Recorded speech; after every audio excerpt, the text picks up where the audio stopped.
네, 현장 플러스 시간입니다. 여러분들 모두 다 아시겠지만 이제 다음 달이면 2월이고요. 2월부터는 주택담보대출을 받기가 까다로워집니다. 원리금 상환을 매달 해야 되고 그리고 이 일시 상환이 안 되고 거치 기간도 1년 이하로 매우 짧아지게 되죠. 자, 이렇게 이 대출을 받기가 까다로워지는 상황에서 오늘은 저희가 이 세부적인 내용보다는 어떻게 하면 우리가 대출을 더 현명하게 받을 수 있는지 이런 점들을 알아보도록 하겠습니다. 이수연 기자 나와 있습니다. 어서 오세요. 안녕하세요. 네. 자, 제가 오늘 이야기를 시작하기에 앞서서 아주 간략하게 대출 규제가 어떻게 까다로워지는지만 간략하게 정리를 먼저 해볼게요. 자, 일단 그 신규 주택을 대상으로 대출을 받으시는 분들 비거치식 분할 상환 대출로 유도를 하게 되겠고요. 그리고 고부담 대출이라고 하죠. 집값 대비 대출 받을 수 있는 금액이 얼마냐? 그게 60%를 넘거나 혹은 내가 1년 동안 버는 금액에 이 대출 받을 수 있는 금액이 60%를 넘을 경우 이런 경우에도 비거치식 분리 상환 대출로 이 전환을 유도를 할 겁니다. 그리고 지금 이미 주택담보대출을 2개 이상 받으신 분들 그런 분들은 이번에 대출을 받게 되면 3개 이상이 되기 때문에 이런 분들도 비거치식 분할 상환 대출로 유도할 방침입니다. 자, 이런 계략적인 상황들을 토대로 우리는 좀 현명하게 대출을 받아야 돼요. 그렇죠? 자, 그래서 오늘 이야기를 시작해 볼 텐데 일단 금융당국이 가이드라인을 제시했는데 구체적으로 어떤 내용을 담고 있는지 먼저 정리해 주세요. 네, 앞서 좀 설명을 해주셨는데요. 그 네. 부분에 대해서 제가 좀 더 구체적으로 말씀을 드릴게요. 네. 일단 은행권 여신심사 가이드라인은 빚을 처음부터 갚아 나가도록 하고 빚을 갚을 수 있는 만큼만 내도록 하겠다는 금융당국 가계부채 대책의 핵심입니다. 그렇기 때문에 말씀하신 대로 주택담보대출에 대한 소득심사가 강화되는 부분이 있는데요. 담보 위주로 심사가 이루어졌던 주택담보대출에 대해 앞으로는 대출자의 상환 능력을 좀 더 꼼꼼히 따져보겠다는 겁니다. 그래서 소비자들은 본인의 소득 증빙 자료들을 좀 더 철저히 챙겨야겠고요.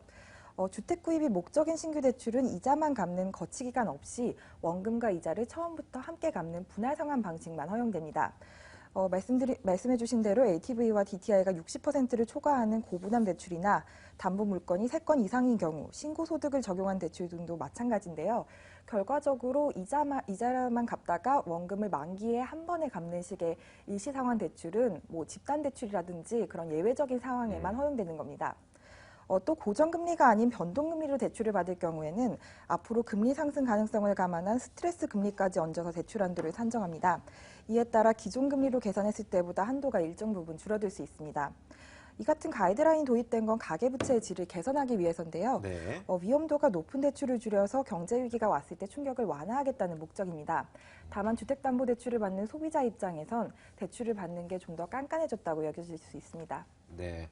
자, 과거에는 그 주택담보대출을 받을 때 소득심사를 그렇게 강하게 하지 않았어요. 어차피 주택을 담보로 하는 것이기 때문에 만약에 이 주택 대출을 받으셨던 분이 파산을 하게 되면 그 주택을 팔아서 그냥 돈을 회수하면 됐거든요. 하지만 이제는 원리금을 상환해야 되기 때문에 매달 이 대출을 다시 돌려받아야 되기 때문에 소득심사까지 까다롭게 된 겁니다. 자, 이제 저희가 주택담보대출을 현명하게 받을 수 있는 본격적인 방법들을 좀 얘기를 해봐야 될 텐데 우리 이 대출 소비자들이 좀 미리 준비해야 될 것들이 있을까요?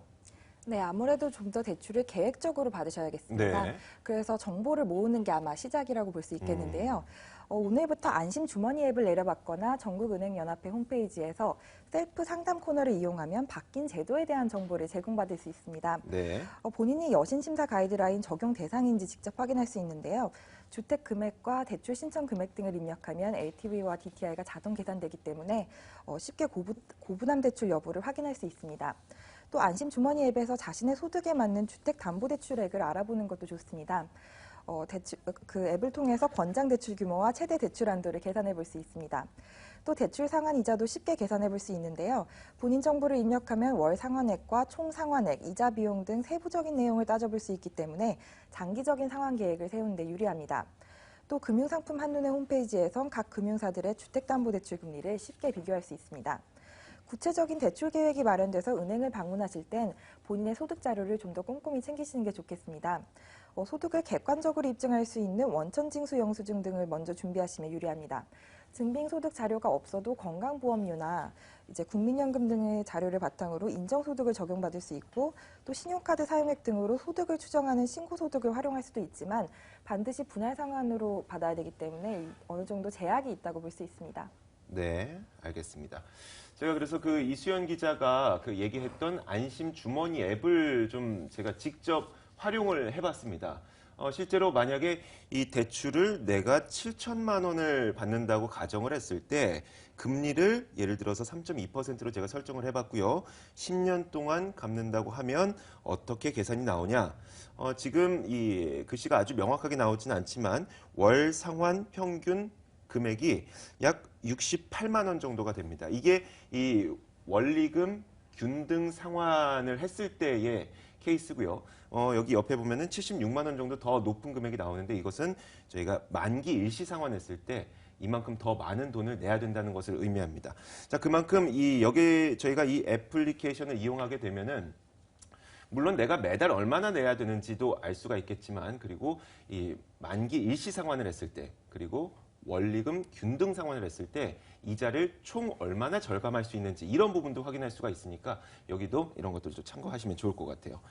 자, 그런데 이렇게 여신심사 가이드라인이 깐깐해지게 되면 대출 절벽이 생길 수 있다 이런 우려감도 있잖아요. 여기에 대한 반응은 어떻습니까?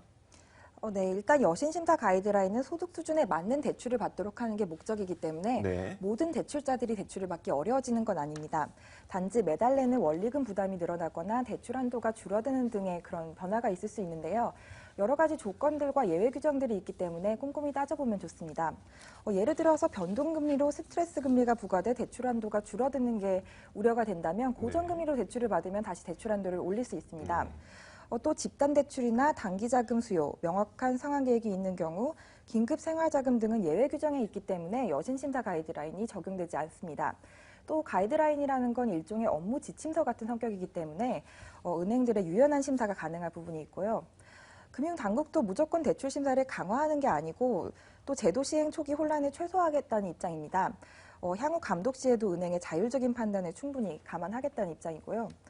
진홍석 금융감독원장은 임원회의에서 획일적으로 대출이 감축되거나 자격을 갖춘 실수요자들의 대출이 어려워지는 등의 부작용이 없도록 창구 동향에 대한 모니터링을 강화해달라고 주문했습니다. 오는 29일부터는 금융당국과 은행권이 함께 운영하는 여신심사 가이드라인 합동대응팀도 상시 가동됩니다. 또 은행별로 자체 대응반을 편성해서 고객들의 불편이나 민원에 대해서 즉시 대응을 하겠다는 입장이고요. 현재까지 합동대응팀은 각 은행들의 내규 보완과 전산 개편 등의 사전 작업이 마무리됐고 직원 교육도 차질 없이 진행되고 있다고 밝혔습니다. 네. 자, 다음 달 1일부터는 이제 그 수도권을 중심으로 대출 심사가 까다로워지고 비수도권은 5월부터 대출 심사가 까다로워지게 됩니다. 자, 자세한 일정 전해 주시죠. 네, 말씀해 주신 대로 은행권의 경우에는 다음 달 1일에 수도권에 먼저 적용되고 순차적으로 비수도권에 적용이 됩니다.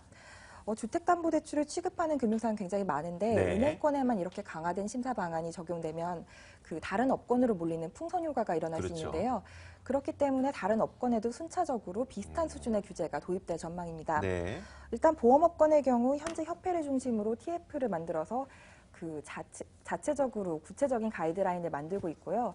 그래서 보험 대출에 대해서는 하반기부터 적용하겠다는 계획입니다.